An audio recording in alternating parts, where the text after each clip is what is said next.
Assalamualaikum warahmatullahi wabarakatuh.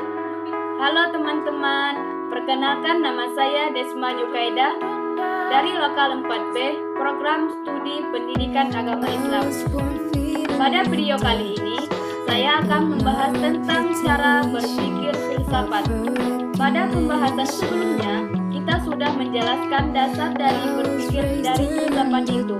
Dan kita sudah tahu bahwa berfilsafat itu dasar dari ilmu pengetahuan. Sekarang kita akan membahas tentang bagaimana berpikir secara filsafat itu. Yang pertama, ada radikal. Yang dimaksud dengan radikal itu adalah akar. Jadi, radikal ini mungkin kita sering mendengar kata radikal itu. Sebenarnya, radikal itu artinya adalah akar yang berasal dari bahasa Yunani. Yang dimaksud dengan berpikir radikal dalam filsafat itu adalah berpikir sampai ke akar-akarnya.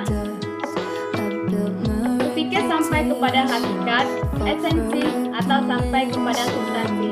Artinya, manusia yang berfilsafat dengan akalnya berusaha untuk mengungkapkan pengetahuan yang hakiki, yaitu pengetahuan yang mendasari segala pengetahuan indrawi.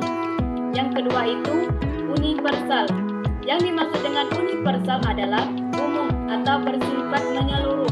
Dalam hal ini, berpikir tentang hal-hal atau proses-proses yang bersifat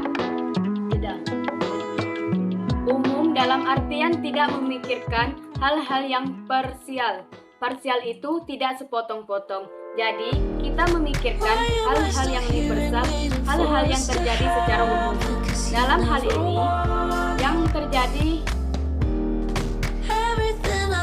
Dalam hal ini, bersangkutan dengan pengalaman umum manusia. Dengan jalan penelusuran radikal tadi, filsafat berusaha sampai kepada kesimpulan universal. Artinya, apa-apa yang dialami oleh manusia itu bisa diumumkan. Yang ketiga itu sistematik. Yang dimaksud sistematik di sini adalah keteraturan.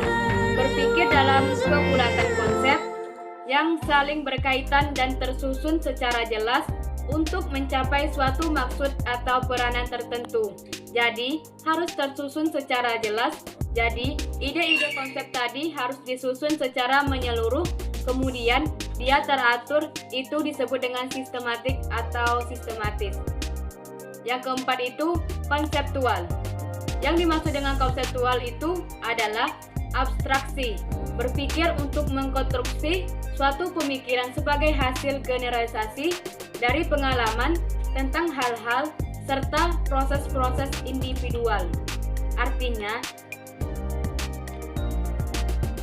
adalah manusia berpikir melampaui batas pengalaman hidup sehari-hari, apa yang dia alami, apa yang dia rasakan, apa orang lain alami, apa yang dia rasakan orang lain. Kemudian dia mencoba untuk menyusun sebuah abstraksi atau konsep dalam pemikirannya sehingga dapat ditemukan sesuatu itu yang disebut konseptual, dia bersifat abstrak. Yang terakhir itu koheren. Yang dimaksud dengan koheren itu adalah terkait dan konsisten. Jadi ketika kita berpikir, kita harus berpikir sesuai dengan kaidah-kaidah logis dan berkesinambungan, saling berkaitan dan tidak kontradiktif atau kontradiksi. Yang dimaksud dengan kontradiksi adalah ketika kita menyatakan sesuatu, kita pula yang melarangnya atau kita pula yang menentangnya.